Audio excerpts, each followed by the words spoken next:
புலம்பல் 3:27.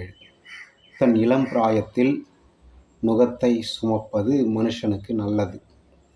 பிரியமானவர்களே, 2 நாளாகமம் 34ஆம் அதிகாரத்திலே யோசியா என்னும் ராஜாவை பற்றி நாம் பார்க்க முடியும். அவனுடைய தாயின் பெயர் எதிதாள். எல்லா அரசர்களை பற்றி இந்த புஸ்தகத்திலே சொல்லும் பொழுது அவரவர்களுடைய தாயின் பெயர் அங்கு குறிக்கப்பட்டிருக்கும். ஏனென்றால் தாய் தான் தன்னுடைய பிள்ளையை அதிகமாக எல்லாவற்றையும் சொல்லிக் கொடுத்து வளர்க்கிறாள்.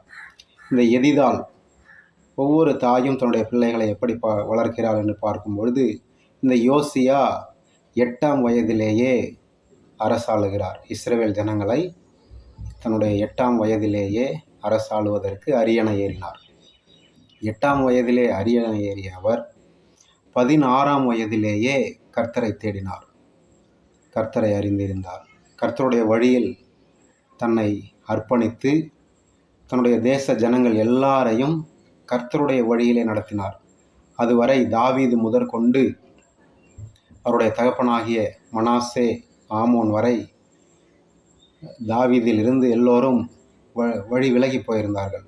தாவீது, அவருடைய குமாரன் சாலமோன், ரெகொபெயாம், அந்த நாட்களிலே ராஜ்யங்கள் பிளவுபட்டு எல்லாரும் கர்த்தருடைய வழியை விலகி போன பொழுது மறுபடியும் கர்த்தரண்டை கொண்டு வந்து பெரிதான அளவிலே பஸ்கா பண்டிகையை ஆசரித்து தேசத்திலே தோப்புகளை, விக்கிரகங்களை, விபச்சாரங்களை எல்லாவற்றையும் அகற்றி எல்லா ஜனங்களையும் கர்த்தரண்டை நடத்தின ஒரு மனிதன்.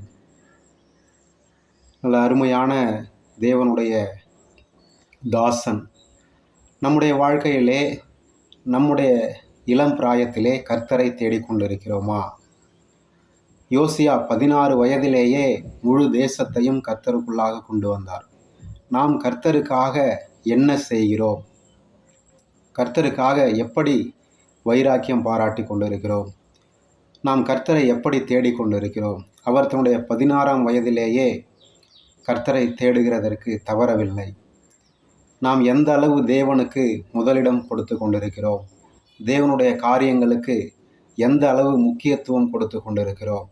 பிரியமானவர்களே, இந்த நாளிலே ஒப்பு கொடுப்போம். நம்முடைய இளம் பிராயத்திலே நமக்கு இரத்த ஓட்டம் இருக்கும் பொழுதே, நமக்கு பலன் இருக்கும் பொழுதே நம்முடைய முழு பலனையும் கர்த்தருக்கென்று அர்ப்பணிப்போம். கர்த்தர் நம்மை வழிநடத்துவார்.